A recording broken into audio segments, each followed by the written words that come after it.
Para a imputação do pagamento, os débitos devem ser relativos a coisas fungíveis entre si e consistir em obrigações líquidas e vencidas.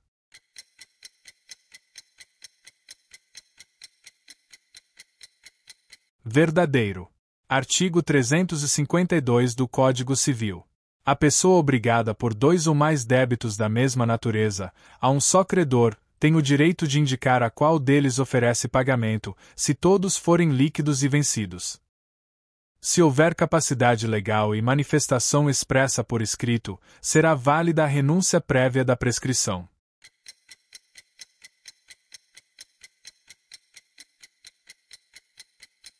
Falso. Ainda que haja capacidade legal e manifestação expressa por escrito, a renúncia prévia da prescrição não será válida no direito civil brasileiro, conforme o disposto no artigo 191 do Código Civil. A renúncia só produzirá efeitos jurídicos se ocorrer após a consumação do prazo prescricional.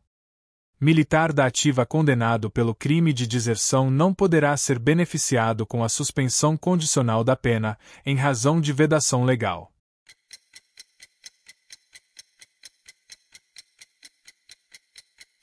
Verdadeiro. O artigo 88, inciso 2, alínea, do Código Penal Militar, estabelece expressamente que não se concede a suspensão condicional da pena nos crimes dolosos contra a segurança nacional, a administração militar ou a ordem militar, ainda que a pena aplicada seja inferior a 2 anos. Os crimes militares em tempo de paz são somente aqueles que constam no Código Penal Militar, mesmo que alguns deles tenham igual definição na Lei Penal Comum.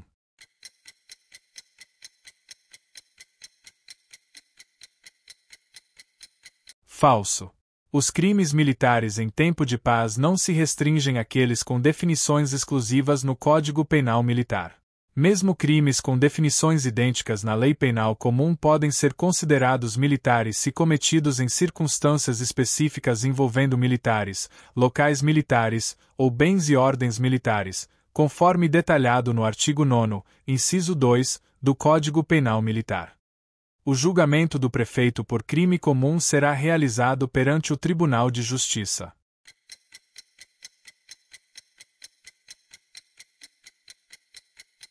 Verdadeiro.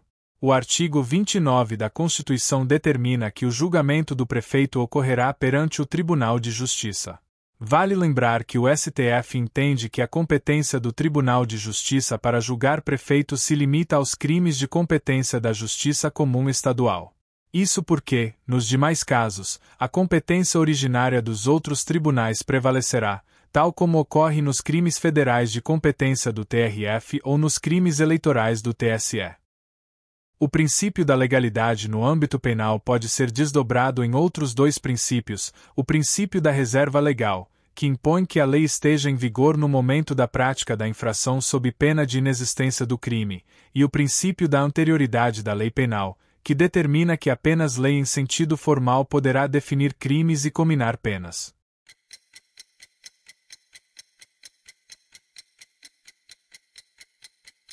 Falso. A assertiva inverte os conceitos de cada princípio.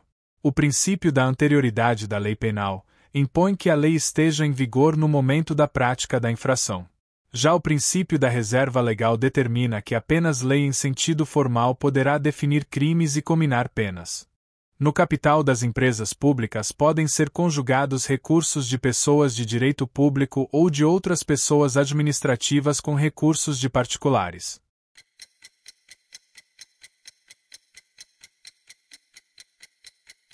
Falso. O capital das empresas públicas é formado exclusivamente por recursos de pessoas de direito público, União, Estados, Distrito Federal, municípios e suas autarquias e fundações públicas de direito público, conforme interpretação extensiva. A conjugação de recursos de particulares no capital descaracteriza a empresa pública, podendo configurar uma sociedade de economia mista, desde que a maioria do capital votante permaneça sob controle da entidade estatal. É ilícito criar leis desconformes com a Constituição, motivo pelo qual o Estado poderá ser responsabilizado pela edição de leis inconstitucionais que gerarem prejuízos a terceiros.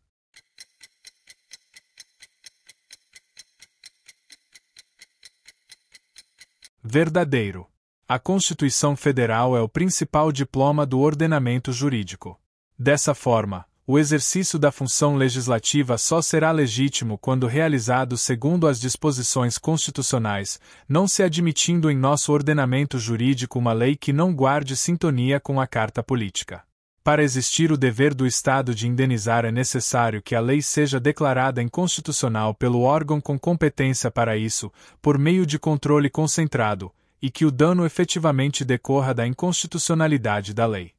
As sociedades de economia mista, embora sejam entidades de direito privado, também são regidas por normas de direito público.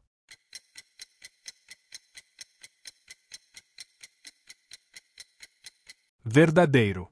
As sociedades de economia mista possuem um regime jurídico híbrido, caracterizado pela coexistência de normas de direito privado, principalmente as da Lei das Sociedades Anônimas, e de diversas normas de direito público, que incidem em razão da sua natureza de entidade integrante da administração pública indireta e da sua finalidade de atender ao interesse coletivo.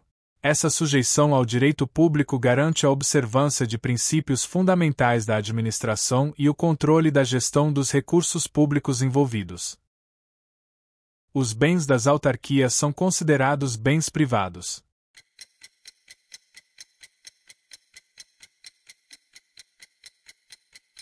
Falso. Seus bens, por serem de propriedade de uma pessoa jurídica de direito público e afetados à prestação de serviços públicos ou ao funcionamento da administração, são considerados bens públicos. Possuem os atributos dos bens públicos: impenhorabilidade, imprescritibilidade e restrições quanto à alienação.